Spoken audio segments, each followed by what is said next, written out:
Thank you guys for being here. Thank you for your time. My name is Adam W. Fitzgerald. Oh, great.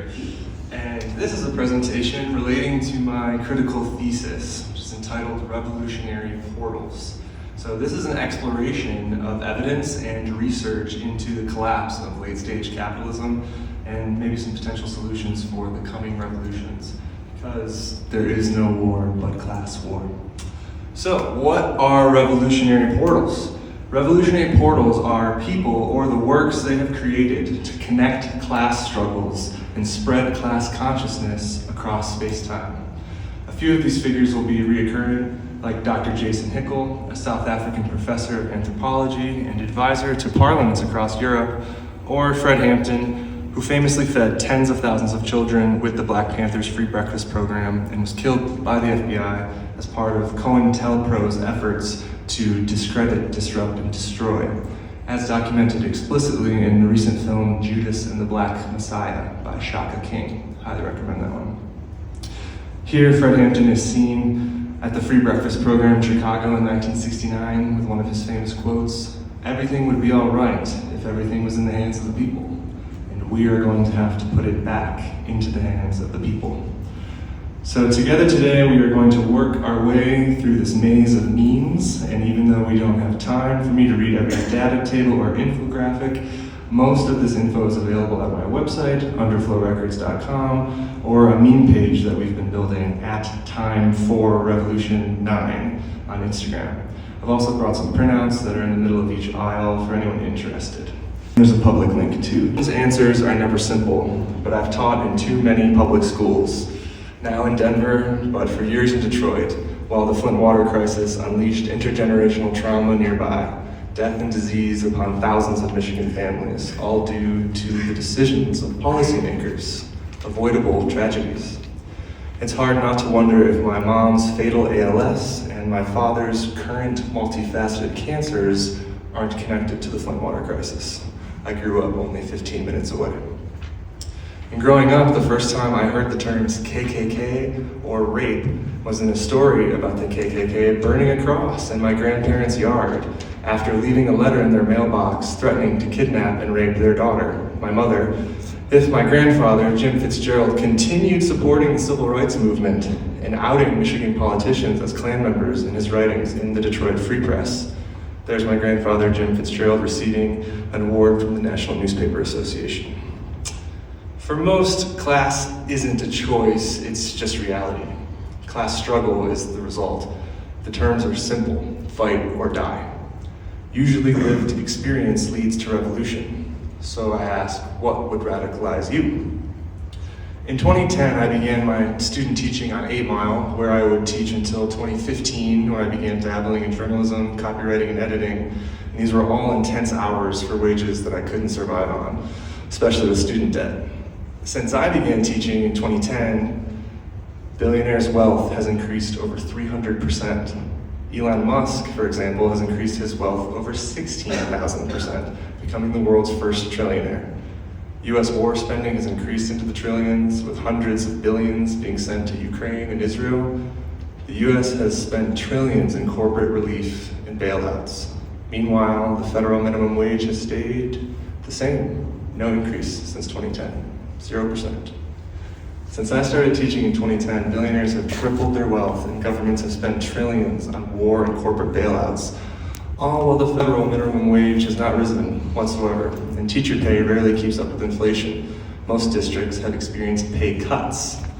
I'm a lifelong lover of learning and an ardent believer in the power of education to humanize, to teach us to listen, to empathize, to come together in community. Culture is formed through art and artists. Our identities form around our likes and dislikes. But when did we get so divisive? It's by design. What would unite and radicalize us? Education is a start. Work of arts can be portals.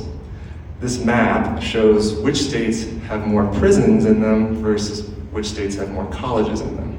Can you guess which color is which? The few purple states are the ones with more colleges than prisons. The orange swaths of the US pictured here, they have more prisons than colleges, the majority. As George Carlin said in one of his infamous onstage comedic rants, They don't want a population of citizens capable of critical thinking. They don't want well-informed, well-educated people. Though starting teachers today will make the equivalent of what I did back in 2010, often below the poverty line, ICE is now offering between $132,000 up to $300,000 starting pay for anyone willing to play Gestapo. Education required? None. We have no time left for reform. Any future requires revolution. I feel a responsibility to help people any way I can, by teaching, by sharing, by creating revolutionary portals. As Ursula K. Le Guin so sagely said in 2014, we live in capitalism. Its power seems inescapable, but then so did the divine rights of kings. Any human power can be resisted and changed by human beings. Resistance and change often begins in art, very often in our art, the art of words. The truth is, without resistance, we would have no change. The root word of revolution is evolution. The late, great Assata Shakur said, quote, "It is our duty to fight for freedom. It is our duty to win. We must love each other and support each other. We have nothing to lose but our chains." Is it radicalized to say we need to fix our problems, to focus on reforestation and human survival by taking out billionaire garbage destroying our world? It won't be easy. It's as overwhelming as these slides. Everything's overwhelming because everything's fake news, depending on who you listen to or what your algorithm selects for you to see on your screens. The working class are divided, distracted, and manipulated, now with AI and algorithms. Revolutionary portals help contextualize even the most painful of experiences into consensus reality. Any creative person can become a revolutionary portal by creating art that shares education, resources, and inspiration across divides of class, race, gender, sexual orientation, space, and time. When the so-called victors of conflicts write history, it's up to artists to be voices of truth, whether that's the voice of reason or radical revolt. Books, film, music, art, or even memes can link souls through time to inspire revolutionary kindness and awareness. It starts with small acts. Revolutionary portals create context and community around consensus reality, and this is why we have the phrase, on the right side of history. Revolutionary portals, people and their art, they work to clear up misunderstandings through informed communication and education that's effective because it's empowering. Quote, "Art is not a mirror held up to reality, but a hammer with which to shape it." That's Bertolt Brecht. Class struggle is often related to Marxism, and it's defined as a conflict between different social classes, especially the conflict of interest between the workers and the ruling class in a capitalist society, and it's regarded as inevitably violent. Being denied health care and basic needs is violence. No matter the regime causing the oppression, it needs to stop. Any ism can be bent into fascism, and we have historical examples. Usually consolidation of leadership is the flaw. Providing for communities and meeting basic needs of all peoples in harmony with nature should always be the basis of any movement. Terence McKenna here has this quote, "I think ideology is toxic, all ideology. It's not that there are good ones and bad ones, all ideology is toxic because ideology is kind of an insult to the gift of human free thinking, because ideology always paves the way for atrocity." To put it bluntly, billionaires are the problem, class consciousness is the solution. You've seen genocide live streamed, so what next? In Marxism, class consciousness is the set of beliefs that persons hold regarding their class or economic rank in society, the structure of their class and their common class interests. Warren Buffett has demonstrated class consciousness, saying, quote, "There's class warfare, all right, but it's my class, the rich class, that's making war, and we're winning." Another random I found on social media, Freya Erlings, she said, quote, "A thing they don't tell you about the push a button for $1 million but someone you know dies, hypothetical, is that literally every billionaire is effectively pressing that button as much as they can, all the time, because that's how exploitation works." More data I found. Here are some charts showing recent statistics reflecting the rising number of the unhoused and homelessness in America. as well as who can afford healthcare and who can't afford healthcare per each state. Howard Zinn said, quote, "Historically, the most terrible things, war, genocide, and slavery, they have resulted not from disobedience, but from obedience. I've been radicalized out of obedience. Kids are dying and doing slave labor when it doesn't need to be this way. The wrong Amazon is burning and the wrong ice is melting. What would appropriate radical action be?" 50 Shades of Way on Twitter, or now conservative X, says, quote, "It's all connected. Epstein's clients, genocide, mass surveillance, fascist police, bank bailouts, forever wars, artificial scarcity, corporate welfare, chemicals in the food, poison in the air, plastic in the water, deregulation. It's the privatization of essential needs." So revolution is here. Where do you stand? The entire world is rising in revolt. Revolution is everywhere from Jakarta to Burkina Faso, Indonesia to America, Ireland to Palestine. The working class masses will be free even if fascism is indelibly on the rise. AI cannot replace us all. Capitalism, a system built around the idea of infinite growth, is based on a planet with finite resources. And this will naturally come to its peak and end as the cycles of history have taught us. We exist in times of rebirth, which can be messy, but ideally we're working toward a better world. We have the resources, they're just mismanaged and manipulated. This is why we need revolutionary portals, creatives and their artwork to share information, to educate the working class so we can empower the masses to fight, to protect our planet and human rights. Do not doubt your ability to effect change. Quickly, I wanted to explore the 3 eras of the CIA dope calypso. The CIA dope calypso is a poem, a song written by the Jack Kerouac School founder, one of them, Allen Ginsberg. I'll read a quote to you from the poem here. "Trafficking dope to Bangkok all day, supported by the CIA. The policeman's name was Mr. Fowl. He peddled dope's grand scale and how. Chief of Border Customs paid by Central Intelligence's US aid. The whole operation, newspapers say, supported by the CIA." There's also a short comment Ginsberg gave here in the year 1990 when performing the poem and an updated version of the song to reflect the era of Reagan and Bush. These films listed here, they could be considered revolutionary portals, even if they're sanitized Hollywood versions. These films expose in detail much of these operations, including Blow, starring Johnny Depp as dealer George Young. American Made is the most recent, starring Tom Cruise as CIA pilot Barry Seal. And Kill the Messenger stars Jeremy Renner as the journalist Gary Webb, who broke a lot of this open in the late 90s with his Dark Alliance series. So real quickly, Era 1, this was the 1960s and the 1970s. This was the heroin age. The CIA trafficked heroin from Southeast Asia through its covert networks in Laos, Vietnam, and Thailand, flooding US communities with drugs that weakened the civil rights, counterculture, and anti-war movements. This was an intentional disempowerment parallel to COINTELPRO's campaign to discredit, disrupt, and destroy domestic dissent.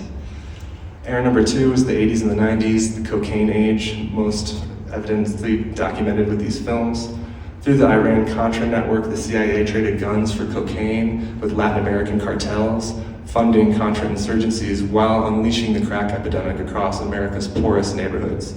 And this was an operation that Gary Webb documented in his Dark Alliance series and was later confirmed by the CIA's own Inspector General report that they put out in 1998. The third era brings us up to today, the 2000s and the 2010s, the opium age. Following the US invasions of Iraq and Afghanistan, opium production soared under CIA and military oversight, fueling the global opioid crisis that evolved into today's fentanyl epidemic, another chapter in a continuous pattern of resource control, population pacification, and peddling addiction to the oppressed as covert policy. Here is some evidence of how much the opioid crisis has skyrocketed according to the Center for Disease Control. So again, what would radicalize us against this? Since the 1990s, back then, 3 out of every 100,000 deaths was opioid related, which jumped to around 10 to 13 in the 2000s. And now in the 2010s, about 30 of every 100,000 deaths is opioid related. And there's also a tribute here to Gary Webb, who died to give the world this information, even though his death was ruled a suicide, which is odd considering he was shot twice in the back of the head. R.I.P. Gary Webb. So, approaching solutions to this polycrisis. How do we address the problems? Modern thinkers like Professor Dr. Jason Hickel have been warning of the worsening situations of life in the 21st century. Addressing Spanish Parliament on September 26, 2025, Hickel spoke on how capitalism is driving the polycrisis and how we can begin to align production with democratically ratified objectives. Hickel said, quote, "The polycrisis we face has multiple dimensions, but I think ultimately it boils down to two. On the one hand, of course, it's an ecological crisis. We're overshooting several planetary boundaries. On the other hand, we also face a very extreme social crisis with massive deprivation and economic insecurity faced by the working classes of many countries. According to the most recent data, 100 million people in Europe face conditions of severe economic insecurity. So this is an endemic social crisis as well, not just in North America, but in Europe. So what do? We share empowerment. Whenever you think your actions don't matter, remind yourself that the Black Panthers fed thousands of children, how Paulo Freire led a movement which resulted in hundreds of thousands learning to read. If your intentions are pure and your actions are for the betterment of all, you are a revolutionary portal. Sharing education ideally increases empathy in action. Effective portals connect truths and values of different groups through art across space-time, cutting through distractions to inform, educate, and empower during times of strife. Collective action rises from community organizing, which arises from sharing education and empathy. This is the exact opposite of what the ruling class wants. As Fred Hampton said, it doesn't matter what color you are, there's only two classes, the working class and the ruling class. To quote another Jack Kerouac School founder, Diane DePrima, in her revolutionary letters said, "Revolution is love spelled backward." Quote, "Talking love, talking revolution, which is love, spelled backwards." I think love is the key to revolution. Yes, the imperial manipulation can be really overwhelming, but we create consensus reality through revolutionary portals, and all activists know we are being monitored online, but we still need to share information. Astronomer Carl Sagan once said that books break the shackles of time. A book is proof humans are capable of working magic. And this is what I mean when I talk about revolutionary portals. We have the power to lift each other up. George L. Jackson, author of Soul Dad Brother and Blood in My Eye, is another who was murdered by the US government for becoming a famous activist and author while in prison. He said, quote, "Settle your quarrels, come together, understand the reality of our situation. Understand that fascism is already here, that people are already dying who could be saved, that generations more will live poor, butchered half-lives if you fail to act. Do what must be done. Discover your humanity and your love and revolution. Most are scared or complacent, but I fear for the future. Hopelessness is a tool of oppression. Your actions can empower communities. Poetry cannot feed the hungry or shelter the unhoused or bring back the dead.